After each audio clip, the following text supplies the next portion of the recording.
I wasn't really sure what I was going to say here. Charlie Kirk's, his assassination kind of, hit like a punch in the gut. Maybe it hit you that way too. I don't know. It was a little bit different for everybody. But something's been happening over these last few days that you can kind of feel. Instead of people going quiet, they're standing up. 37,000 applications to start new Turning Point chapters. That's incredible. And, that gives me a lot of hope. Funny thing, there's been a lot of talk about the donor class. Maybe they're kind of panicking right now. Honestly, they probably should be. For a long time, the big donors and political insiders have been steering this thing like it's their own private cruise ship. They'd write checks and they'd choose the candidates and they'd pick the words that folks are supposed to say. And we're just supposed to sit there and nod and clap and go along with it all. You could feel that shifting. They're facing losing control of the narrative. And they've already lost a lot of the independent media. And now they're losing ground with the one thing that they were just absolutely sure that they controlled. And that's the next generation. You see, the donor class loves things nice and tidy. Predictable, safe. Well, safe for them anyways. But life isn't tidy right now. Families are hurting. People's faith and their freedom have been under attack.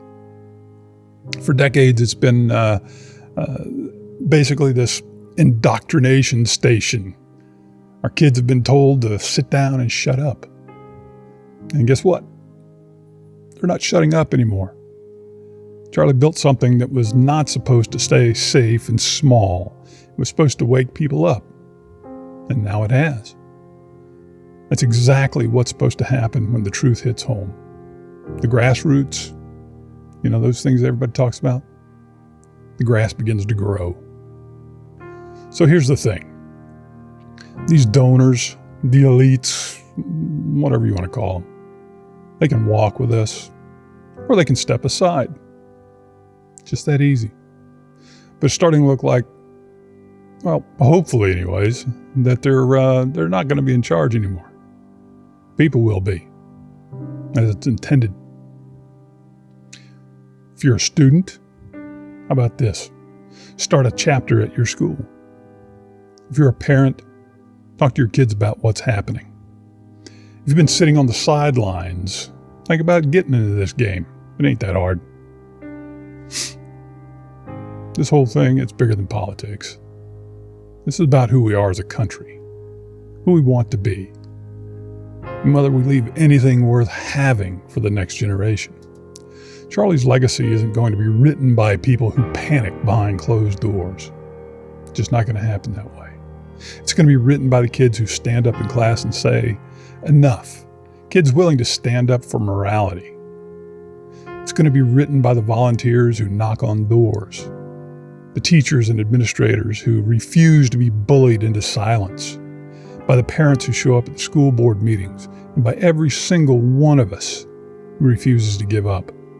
So yeah, maybe the donor class, maybe, just maybe, they're in panic mode. Good. Kind of love it. Because the country is finally waking up. And once people wake up, there's no putting them back to sleep. And that, my friends, is the simple power of truth.